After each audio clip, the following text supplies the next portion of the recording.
So I found an excellent way to service the Eaton Fuller ultrashift 10 transmission. I'm making it a little bit easier to pull all the seats out in the carpet. It's actually not too bad. Just 4 bolts for the seats, and then you yank that, and then the side trim, and then you just pull the carpet, and then you have this hatch. So this is great.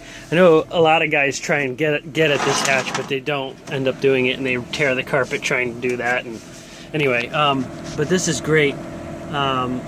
So Mark, check this out. I remember I was telling you about the Eaton Fuller ultrashift. This is a 10-speed Eaton Fuller with high-low range, and it's got no shifter. As you can see, this is the top plate, and instead the top cover has various sensors in it.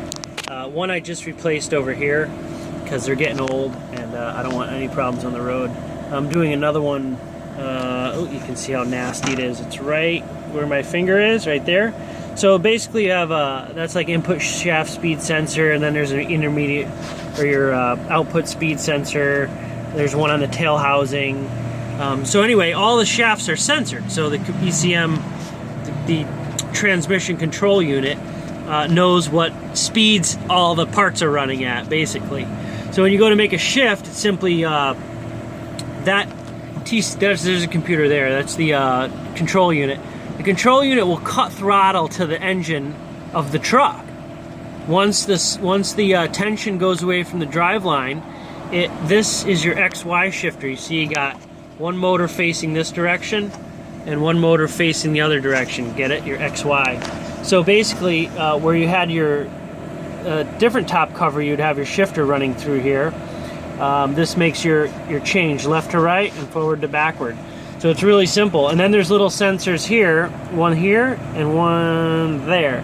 Those are called rail position sensors. Those sense what position the rack is in, or the forks, you know, when you're shifting left and right and forward and backward.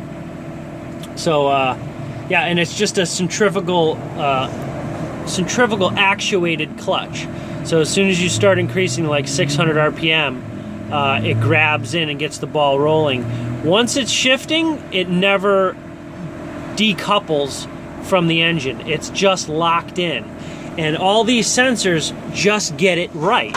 So you don't grind any gears. The shifting is perfect. So from first, engine cut, and then this guy goes to take it out of gear, but it won't put it in gear into the next gear until the speeds are correct. And all the sensors say, okay, you can perfectly make the next shift. So it does that without grinding. And then once the shift is done and the rail sensors say, hey, yep, you're in position, it then puts throttle back on the engine, so it continues. So it just sounds like a guy's shifting, a really good driver is shifting the transmission. That's all it sounds like.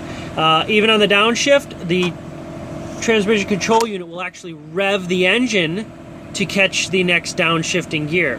So really cool. And this one here is, I want to say this XY was replaced at like 600,000.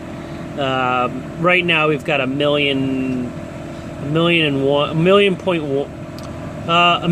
one, yes, on it. So you know, I haven't seen any shifting anomalies yet, but we're keeping an eye on it. And of course, getting this hatch is just ideal because there's no room, you know, to get at it from any place else. I'd have to pull the exhaust off, and it's just horseshit. So for the first time ever, we're able to access the Eaton Fuller from the top. This is cool. So I'll be able to repair the wire harnesses and clean things up and make it healthy, so on and so forth. So there's your Eaton Fuller ultrashift 10. How cool is that? And I'll never buy a tranny without it, because it literally makes the transmission last a million times longer because the computer's doing your shifting. Okay, later.